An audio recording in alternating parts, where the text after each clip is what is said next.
Section number 2, section number 2 clause 1 में, और फिर मैं इनको साथ में क्लब करके पढ़ाऊंगा सेक्शन 121 से 131 तक। तो बेरेक्ट जरूर होना चाहिए आपके पास। नोट्स सब्सक्रिप्शन में मिल जाएंगे, लिंक मिल जाएगा, वहाँ से डाउनलोड कर लीजिएगा। Let's start the class. We start with the section number 2। This is what the definitions. If you come to section number 2, one thing you should note down, this is very and you can say one of the most important section of your CPC। section 2 जितने भी आपके sections हैं उन सब में जो most important जो sections हैं उनमें से एक है। कैसे रेडी करना है, कई तरीके हैं इसके। Number 1, how should you prepare this section number 2? First, don't forget to learn the marginal notes of all the definitions. This is a definition clause, so they can ask question from the number of definition as well। वो आपसे question कहाँ से पूछ सकते हैं कि number से। Degree कहाँ डिफाइंड है, where the degree is defined, where judgment is defined, where order is defined. तो they are not asking in this category of question, they are not asking you the meaning of the degree. वो केवल आपसे धारा की संख्या पूछ रहे हैं और आपने डीपर पढ़ लिया लेकिन सेक्शन नंबर पे ध्यान नहीं रखा, तो you will miss the question. तो first is what, learn headings और marginal notes of all the definitions. You can not skip it. अगर फेल होने का मन है तो फिर भूल जाइए। Number 2, then come to the understanding of those definitions. You will have to understand the technicalities of those definitions. You will have to understand the technicalities of those definitions. उन सभी परिभाषाओं के आपको वो technicalities समझनी होंगी कि क्या क्या important points हैं इसमें, उनकी understanding से questions आएंगे। Third point, this is not only important for your prelims but also important for your mains। ये prelims के लिए नहीं, मेंस के लिए भी इंपॉर्टेंट है। कुछ डेफिनेशंस हैं जो आपको मेंस के लिए शॉर्ट नोट के लिए तैयार करनी पड़ेंगी। Like you will have to prepare decree, you will have to prepare judgment, order, mean profit, legal representative for your short note on your mains. तो you must know which topic is important for your prelims, which topic is important for your mains, only then you can qualify this exam. Otherwise there are chances of accidents. ठीक, general नहीं पढ़ते हैं। जैसे हमारे सुरभि है, इस with social media पढ़ती है सब कुछ, है ना, तभी इसको 1 साल से लेकर के डेफिनेशन तक रटी भी नहीं है।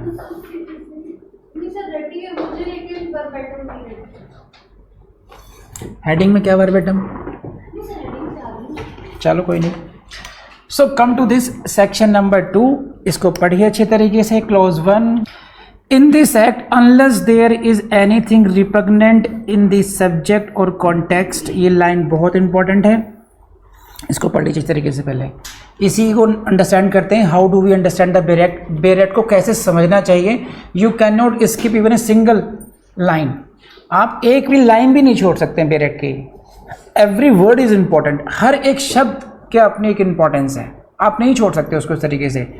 इन दिस एक्ट, इस अधिनियम में, unless there is anything repugnant to the subject or context। Subject और कॉन्टेक्स्ट का मतलब है कि सब्जेक्ट का विषय वस्तु, या कोई आप सेक्शन पढ़ रहे हैं या किसी कॉन्टेक्स्ट में आप किसी को अंडरस्टैंड करने की कोशिश कर रहे हैं। If there is anything repugnant means here are given certain definitions from 1 to 20। 1 से लेकर 20 तक कुछ यहाँ पर परिभाषा दी गई हैं, उसमें हर एक शब्द को परिभाषित किया गया है। 20 definitions means 20 words or phrases has been defined। So question is whether you will apply the same meaning everywhere। For example, 2 clause 2 defines degree। 2 clause 2 में डिग्री की डेफिनेशन दी गई है। 2-3 में क्या है, डिग्री होल्डर है। तो डिग्री होल्डर का मीनिंग समझाया गया है, डिग्री का मीनिंग समझाया गया है। There are 2 definitions, 2 and 2 dealing with the degree and 2-3 is dealing with what, degree holder। So whether the question is whether you will apply the same meaning in entire code, पूरी code में वही meaning apply करेंगे। Answer is governed bye these initial lines. कि इस act में जो कुछ भी होगा ऐसे होगा, लेकिन कब होगा? Unless there is anything repugnant. ये आपको लाइन हर जगह मिलेगी कि अगर कोई कॉन्ट्ररी मीनिंग दिया गया है तब तो आप मीनिंग को चेंज करेंगे as per the context, specifically कहीं दिया गया हो। अदरवाइज इन जनरल आप इन डेफिनेशन का मीनिंग अकॉर्डिंग टू सेक्शन 2 ही लगाएंगे। गॉट इट और नॉट? सही है। बढ़े आगे को। अब आ जाइए 2.1 में क्या कहता है? Code includes what? यहां से एक इंटरेस्टिंग कहानी आपको मिलेगी। Code includes rules, write down P4 prelims, यहां से क्वेश्चन आता है। एंड इसी के लिए आपको हम लोग पहले को डिस्कस कर चुके हैं, scheme of the code, we have studied this. तो इसी को थोड़ा दोबारा समझने की कोशिश करते हैं with 2 clause 1. 2 clause 1 says what? Code includes rules. This is the code. 2 clause 1, this is धारा 2 सब क्लॉज 1 क्या कहती है? Code includes rules. कोड में रूल, नियम भी होंगे। सही है। अब स्कीम हम लोगों ने पढ़ी थी, अब दोबारा समझते हैं। स्कीम सीपीसी क्या है? इसके 2 पार्ट हैं।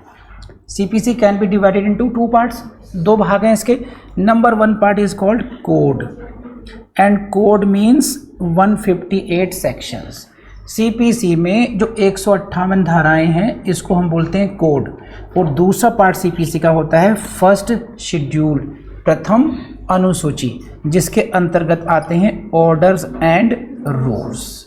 ये स्कीम है। अगर आप 2.1 को पढ़ोगे, code includes rules as well.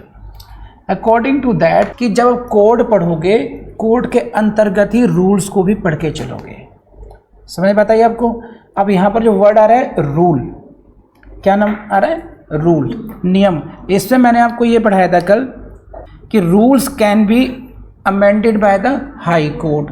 How the rules are made and नियम ये कैसे बनाए जाते हैं, इसके लिए आपको अब सीधा जंप करना पड़ेगा सेक्शन 121 पर। तो what I will advise you, section 2 clause 1, when you read section 2 clause 1, then you should also see in your BEREC section 121 onwards। 121 से आपको वहां पढ़ना चाहिए। एंड दो sections are very important for your prelims, not important for your mains, important for your prelims. So please go to section number 121. That is why I said this is interesting. We are jumping to now where? Section number 121. पढ़ोगे ऐसे ही नहीं कि नहीं पढ़ोगे ऐसे? Section number 121 very important for your prelims. This is effect of rules in first schedule. तो heading तो रटेंगे आप. Learn the heading. The rules in first schedule have the same effect as if they were enacted in the body of this code until annulled or altered in accordance with the provisions of this part. So this section यानी कि धारा 121 क्या करती है? ये धारा आपको ये बताती है कि जो नियम हैं इनका इफेक्ट क्या होगा। What will be the effect of the rules? It is governed by what? Section number 121. 121 ये कहता है, क्या कहता है? The rules in the first schedule, यानी कि there how many orders are there? 51 orders, and they contain so many rules. ये जो नियम है, ये rules हैं, have the same effect as if they were enacted in the body of the code में क्या है? sections हैं, है ना? यानी कि 158 सेक्शंस का जो प्रभाव होगा वही प्रभाव ये नियम भी रखते हैं। अगर ऐसे मान लीजिए Premshila madam is representing rules, सही है, और निष्ठा madam is representing sections, but you not, हम ये मान लेते हैं कि इनके अगर एक मानवीय रूप दिया जाए तो Nishtha is representing sections and Premshila madam is representing rules. तो Premshila madam is saying, miss Nishtha don't undermine me, I have the same effect as of you, जितना तुम प्रभाव रखती हो वैसा ही प्रभाव मैं भी रखती हूँ, मैं तुमसे कम नहीं हूँ किसी कीमत पे। तो both are at equal footings. Rules are as important, are as effective as the sections in the code. This is the what the mandate of section 121। तो यहाँ से आपको एक अंडरस्टैंडिंग बनती है कि भाई इनका आपस में रिलेशनशिप क्या है, सेक्शंस का, रूल्स का, what is the inter relationship. This is what the rules are as effective as sections. Got it और not? until annulled or altered as per the part provisions of this part। इस भाग के प्रावधानों के अनुरूप जब तक इन नियमों को समाप्त नहीं किया जाता या उनमें कोई बदलाव नहीं किया जाता तब तक ऐसा रहेगा सेम इफेक्ट। इट मीन्स इनमें अमेंडमेंट भी हो सकता है और इनमें इनको एनल भी किया जा सकता है। तो this is all about section 121। It is dealing with what? Again write down P for prelims। Heading से you will see the question from heading, यहाँ से क्वेश्चन मिलेगा ही मिलेगा। It deals only on the effect of rules, कि rules का क्या effect है। Keyword is this, same effect as if they were enacted in the body of this code, यानी कि सेक्शंस 158। सेक्शंस में जो प्रभाव होगा वही इन नियमों का भी होगा। Come to section 122, power of certain high courts to make rule. तो this is the power of what? Certain high courts. No you need not to go into the technicalities of identification of high court. Basic जो मर्म है वो आपको समझना है इसमें। Please see this, the language of this 122। High courts not being the court of judicial commissioner, you may skip this as well, concentrate over this blue part। केवल नीले भाग को देखिए आप लोग, बाकी को छोड़ सकते हैं। हाई कोर्ट्स में make rules,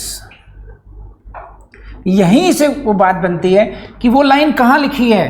where is that line कि हम कह रहे हैं कि अभी हमने पढ़ा था, इसकी में पढ़ा था कि हाई कोर्ट रूल्स बना सकती हैं, तो वो लाइन आपको यहाँ मिलेगी। Here you will get the mandate that high court may make rules. High court नियम बना सकती है, जिन नियमों की हम बात अभी कर रहे थे। कब कब बना सकती है? See this, from time to time, समय समय पर नियम बना सकती है। क्यों बनाएगी, कैसे बनाएगी? After previous publication, this is important, write down P for prelims in your bare act। after previous publication, previous publication means पहले आप उसको प्रकाशित करेंगे। जैसे फॉर एग्जाम्पल मान लीजिए विधि जुडिशियल अकेडमी ने एक रूल बना दिया, now the classes will be held in evening time 8 to 11, 8 PM to 11 PM and we did not notify you as well। तो there will be a reaction। कुछ लोगों को कंफर्टेबल लगेगा कि दिन अपना है, शाम को पढ़ेंगे, लेकिन कुछ लोग कहेंगे कम से कम बताते तो सही मैं सर, हमें आपने नोटिफाई भी नहीं किया। तो notify is a procedural requirement कि first of all we should previously publish it so that if there is any objection that may be obtained from the bar, at least मिल जाएगा कि हाँ पे ये रूल्स बनाने जा रहे हैं हम, इसमें किसी को अपनी बात कुछ कहनी है नहीं कहनी है, उतने डिटेल में नहीं जाना है आपको। एक वर्ड को याद कर लीजिए, just remember this word, previous publication. तो हाई कोर्ट में मेक रूल्स, हाई कोर्ट नियम तो बना सकती है but the condition is what? Previous publication. Why? Regulating their own procedure. High court ये नियम बनाएगी for what? For regulating their own procedure, means it is not the procedure of the administration, procedure of the high court itself. और बहुत सारे rules बनते हैं। There are rules regarding the registry, regard कि which matter should be listing of the matters, कि किन किन matter को कैसे कैसे लिस्ट किया जाएगा, अर्जेंट मैटर्स को लिस्टिंग कैसे होगी, बहुत मतलब प्रोसीजर से संबंधित जो कुछ भी हो सकता है उसके संबंध में नियम बनाती है। तो regulating the procedure of its own procedure and the procedure what?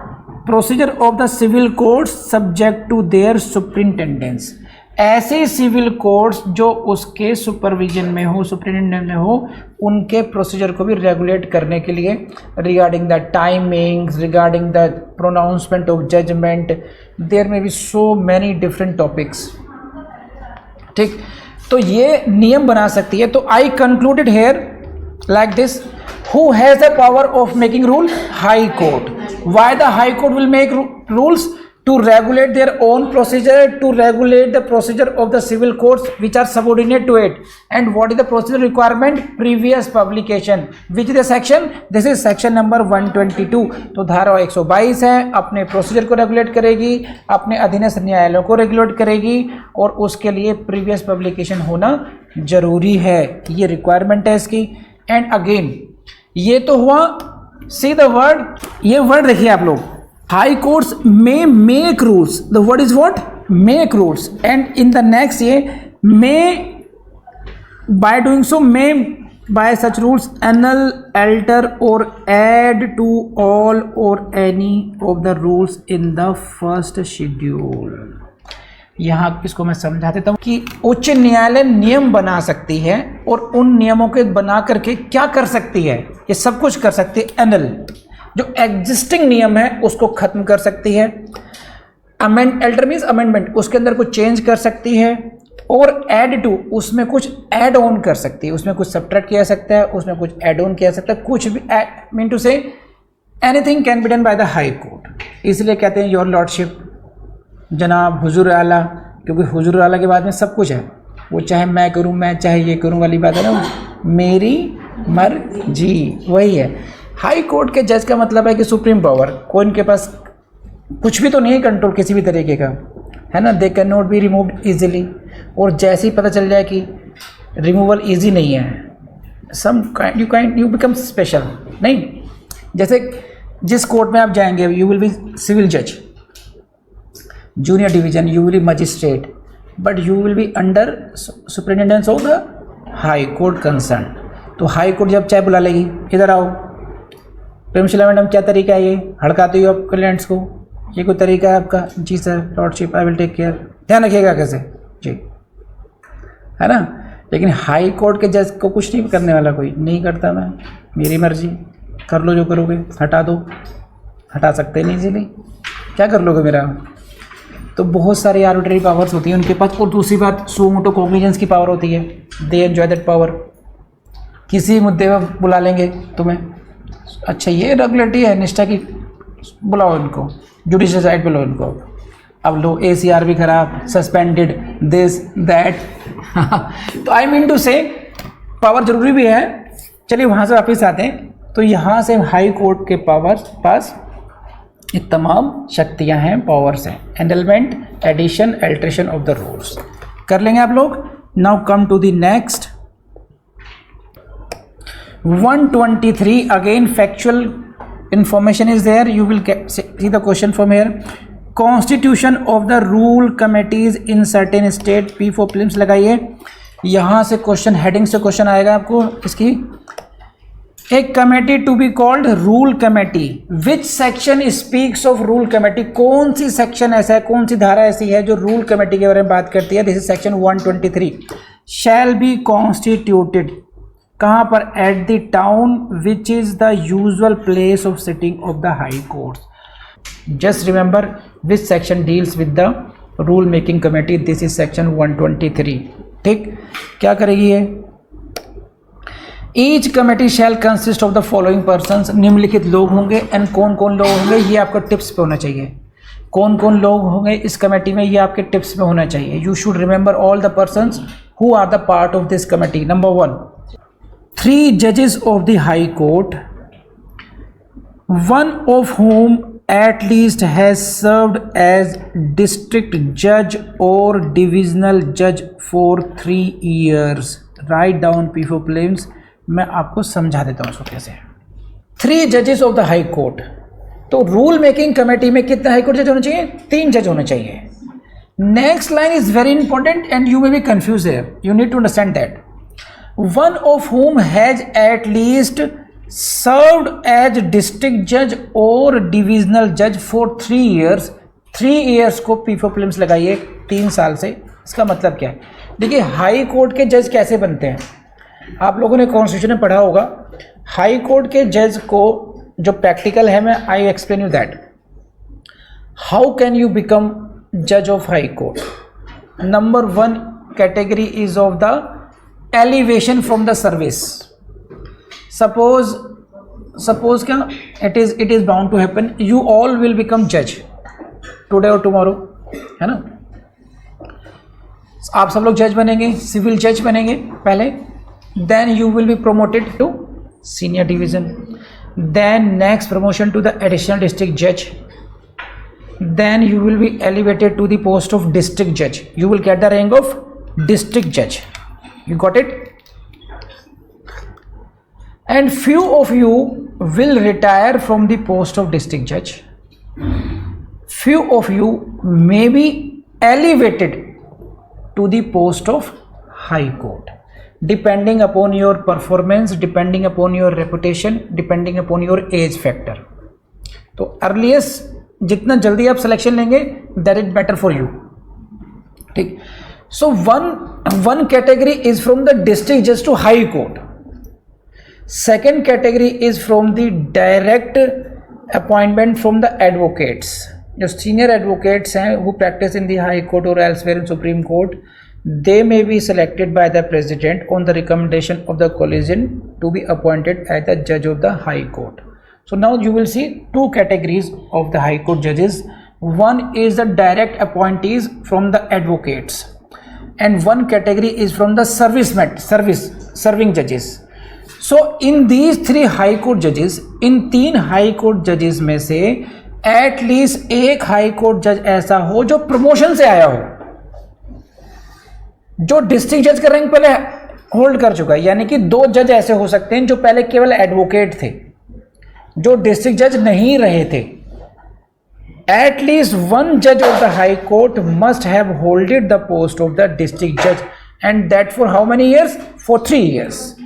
तो मुझे लगता है आपको समझ में आ गया होगा. तो हाई कोर्ट जजेस two categories, one category of the advocate appointed as high court जज, सेकेंड कैटेगरी डिस्ट्रिक्ट जज elevated to the post of high court जज. Got it? एंड ये बात करें कम से कम तीन में से एक हाई कोर्ट का जज ऐसा हो जिसका एलिवेशन हुआ हो. And why it is so required? ऐसा क्यों जरूरी है? बिकॉज दैट जज is having practical experience of the lower judiciary. He knows how it functions, he know where they found it difficult to handle the situations. जो lower judiciary के जजेस हैं उनको पता होता है कि कहाँ कहाँ दिक्कतें आती हैं.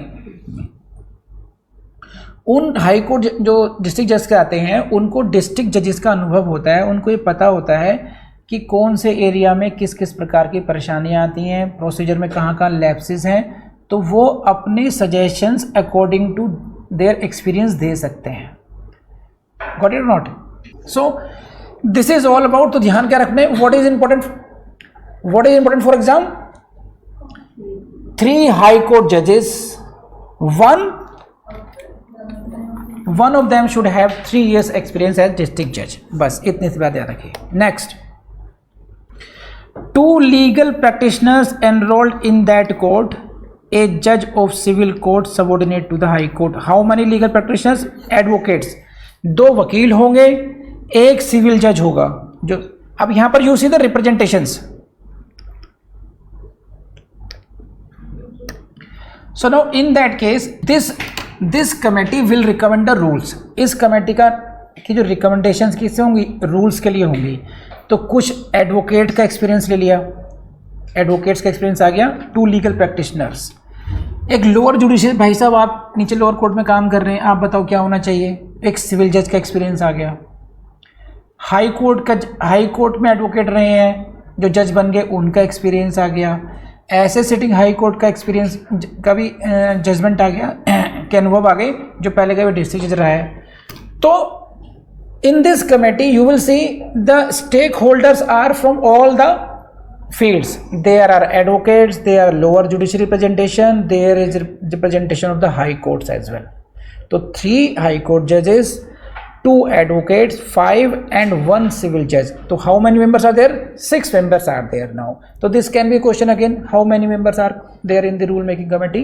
6 members. This is rule making committee. Then what आगे क्या है? Each member of any such committee shall hold office for such period as be prescribed by the High Court in this behalf तो period is what as prescribed by the high court. Whenever any member resigns, retires, dies, or ceases to reside in the state in which the committee was constituted, becomes incapable. ये क्या होता है? The said high court may appoint another person to be a member of in his stead. तो यहाँ पर मैं समझाता हूँ, हल्की सी बात है कि अगर कोई मेंबर रिज़ाइन कर रिटायर हो जाता है, मतलब या कोई रिज़ाइन करता है या कोई मृत्यु को प्राप्त हो जाता है, रिटायर, रिज़ाइन, डाइज, ये तो सिंपल सी बातें हैं. एक है ceases to reside in the state, इसको अंडरलाइन कर लीजिए, in which the committee was constituted. It is but natural कि if any member retires, if any member resigns और dies, there will be replacement. But there is an interesting part, if someone ceases to reside in that particular state, अगर कोई व्यक्ति उस प्रदेश को छोड़ देता है तो भी उस व्यक्ति का रिप्लेसमेंट सर्च किया जाएगा और वो काम करेगा, या फिर कार्य करने में इनकैपेबल हो जाए, तब क्या करेगी high court? High court who will appoint? High court में appoint another person to be the member of this. तो this is the all about the rule making committee. There shall be secretary who shall be appointed by the High Court and shall receive such remunerations as may be provided in this behalf by the state government. तो there will be a secretary in addition. ये समझ में आ रहा है आप लोगों को? तो मैं थोड़ा सा स्पीड करके इसको मेन कॉन्सेप्ट आप समझ चुके हैं, कहाँ से क्वेश्चन आते हैं वो मैं करा देता हूँ इसमें फटाफट. Section 124 committee to report to the high court. Heading को रट लेना. Every rule committee shall make a report to the High Court on any proposal to annul, alter or add to the rules to make new rules in the first schedule. बहुत simple सी बात है, ऐसी प्रत्येक committee अपनी report सौंपेगी high court को. This committee was constituted only to report. That committee will function and then they will prepare a report. एक रिपोर्ट बनाएंगे और हाई कोर्ट को सौंप देंगे. आगे क्या होगा? The High Court shall take such report into consideration before making any rule under section 122. यहाँ पर समझ लीजिए, सेक्शन 122 में रूल मेकिंग पावर मिली हाई कोर्ट को. तो how the high court will make rules? तो this is the mechanism. They have formed a committee. That committee will send you report and on the basis of that report high court will make the rule. तो ये mechanism हो गया. एक committee बना दी गई, उस committee ने अपनी आख्या दी, उस आख्या के आधार पर, रिपोर्ट के आधार पर रूल्स बना दिए जाएंगे. बहुत सिंपल सी बात है. 125 अदर हाई कोर्ट्स का, हाई कोर्ट का डिस्टिंक्शन है वहाँ पर. हाई कोर्ट इसमें बहुत ज़्यादा जाने की जरूरत नहीं है आप लोगों को. 126 आ जाइए. Rules to be subject to the approval. ये समझिए क्या है यहाँ से. This is section 126. हेडिंग को रट लेना, यहाँ से पढ़िए. Rules made under the foregoing provisions. जो रूल्स बनाए गए हैं shall be subject to the previous approval को हाईलाइट कर लीजिए. Write down people please government of the state. इतना याद कर लीजिए बस, इससे काम चल जाएगा आपका. कि जो रूल्स बनाए गए हैं वहाँ पर एक है कि previous approval of the state government भी ज़रूरी है यहाँ पर.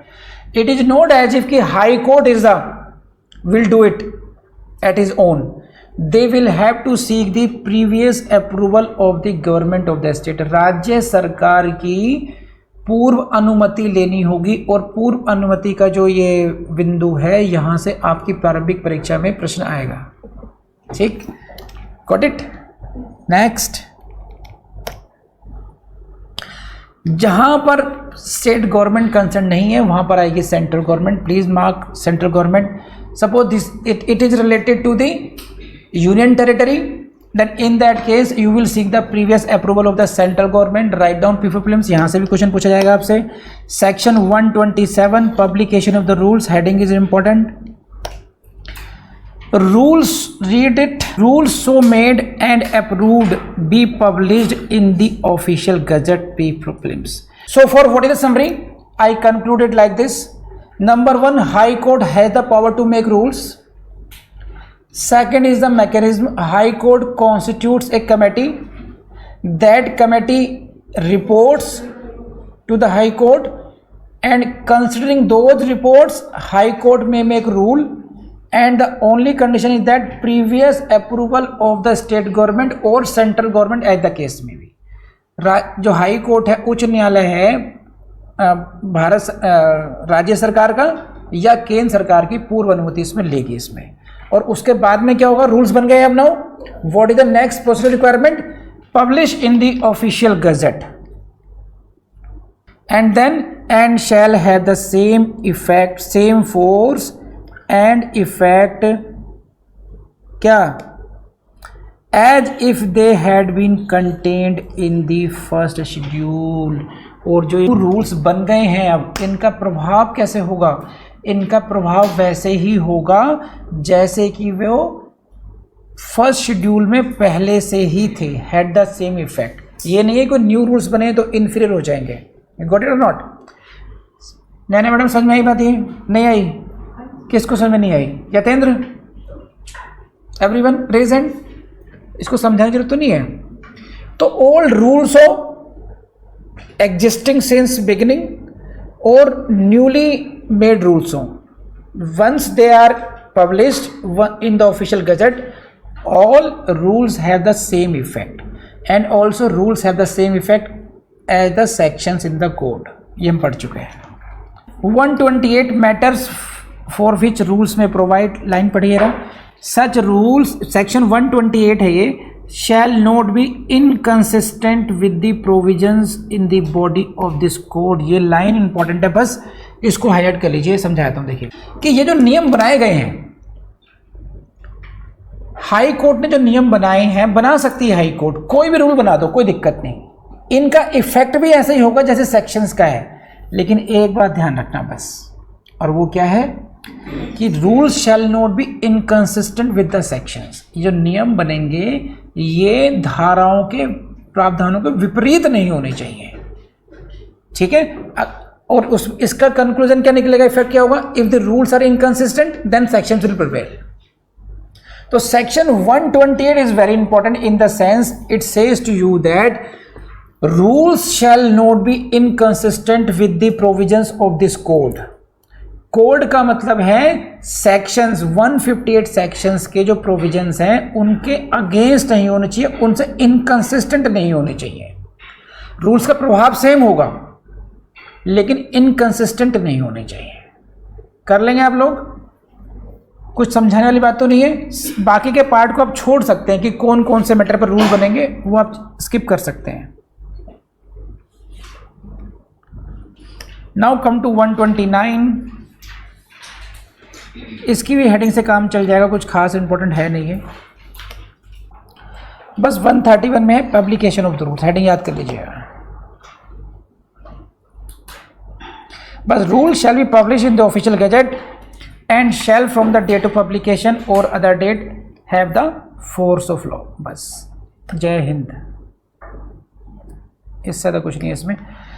तो ये रूल्स हैं, जब ऑफिशियल गजट में पब्लिकेशन हो जाएगा और जो डेट मेंशन होगी ऑफिशियल गजट में, यानी कि डेट ऑफ एनफोर्समेंट, उस डेट से these will be effective as the force of law, these will be as binding as the rules of law. तो this is all about section 121 to 131। तो I conclude this class. In this class we read section number 1। इस class में हम लोगों ने पहले section number 1 पढ़ा था। We read the name of the code, इस कोड का नाम क्या है। We read the date of enforcement, then we read the application of the code. इस कोड की एप्लीकेशन क्या होगी, कहाँ कहाँ नहीं हो रही है, इस पर विशेष चर्चा हुई थी। We discuss that where it is not applicable. It is not applicable in case of Nagaland, in case of tribal areas of the Assam. Then we understood the meaning of the tribal areas of Assam का meaning क्या था, ठीक है। And we understood how that code can be applied there, वहाँ पर code कैसे apply हो सकती है, स्टेट गवर्नमेंट अप्लाई कर सकती है with modifications. And then we understood the 5 territories, कौन जो ईस्ट गोदावरी, वेस्ट गोदावरी, अवंदीपी, लक्षद्वीप, है ना, वो सब 5 टेरिटरीज, वहाँ पर कैसे लागू होगी CPC. CPC can be applied over there but subject to the condition that the should not prejudice to the already existing rules there. उसमें केवल एक ही वादा थी, उन 5 क्षेत्रों पे सीपीसी लागू कर सकते हैं, लेकिन ये ध्यान में रखते हुए कि वहाँ पर जो ऑलरेडी नियम लागू हैं उनके विपरीत ना जाए वो। ठीक, ये हुआ था हमारा सेक्शन नंबर 1 हो गया था। उसके बाद में हम लोग सेक्शन 2 पर आए, वहाँ पर हमने कोड का मीनिंग समझा, कोड इंक्लूड रूल्स, और फिर रूल मेकिंग प्रोसीजर को हम लोग समझने के लिए हम लोग चले गए सेक्शन 121 से लेकर के 131 तक। वहाँ पर कुछ फैक्चुअल इन्फॉर्मेशन थी, वहाँ पर कुछ ऐसे स्टेटमेंट मिले आपको जहाँ से आपके प्रीलिम्स क्वेश्चंस बनते हैं। तो यहाँ से आपका कोई मेंस में क्वेश्चन नहीं बनता है, you don't expect any question in your mains, but it was good for your understanding. At least you will understand now कि भाई what do you mean by the rules, इनका originate, how the rules are made, what is the effect of rules. At least you will understand from this, and you can solve few questions in your prelims exam. From tomorrow I will discuss the important issues, very important issues, and you should read section 2. Section 2 में I have given you the notes in section, इनको एक बार खुद भी पढ़ करके आइएगा आप लोग। अब यहाँ से हम लोग एक कहानी को अलग ही दिशा में लेके जाएंगे, and you will enjoy the classes here in a different way this time. ठीक है, डोंट मिस कमिंग क्लासेस। अब जो क्लास आने वाली हैं उनको मिस मत करना भाई। तो should I conclude this class now? Okay, thank you very much दोस्तों। मुझे पूरी उम्मीद है कि ये लेक्चर आपको बहुत पसंद आया होगा, एंड इफ इट इज सो, इतना बनता है, देखो इतना बनता है कि आप लाइक करें, कमेंट करें, सब्सक्राइब करें चैनल को, और अपने दोस्तों तक शेयर करना नहीं भूलें। देखिए, आपसे सिर्फ यही गुरु दक्षिणा मांगी जा रही है बस अभी है। हम आपको यही सीपीसी नहीं, हम आपको सभी सब्जेक्ट्स प्रोवाइड करेंगे, full professional coaching free of cost with all notes available to you on YouTube channel. इससे ज़्यादा कोई एक्सपेक्ट भी नहीं करना चाहिए। हम आपसे क्या एक्सपेक्ट कर रहे हैं? Only sharing of the videos, your like का मतलब है योर लव। जितना आप लाइक करेंगे वी विल फील गुड कि हाँ यू लव द वीडियो। बस अगर कमेंट मिल जाएगा अच्छा सा तो वो direct expression of your wish आ जाएगा, है ना। Thank you very much. अगली क्लास ज़रूर करना। देखो, रेगुलरिटी मेंटेन कर लेना, बस रेगुलरिटी मेंटेन कर लोगे ज़िंदगी बन जाएगी। ऐसा नहीं है कि फ्री में कोई चीज़ मिल रही है तो उसको इग्नोर नहीं करना है, उसकी वैल्यू कम नहीं होनी चाहिए, इसलिए इसको वैल्यू देना क्लासेस को। ठीक है, कर लोगे ना? चलो बढ़िया, मिलते हैं अगली क्लास में।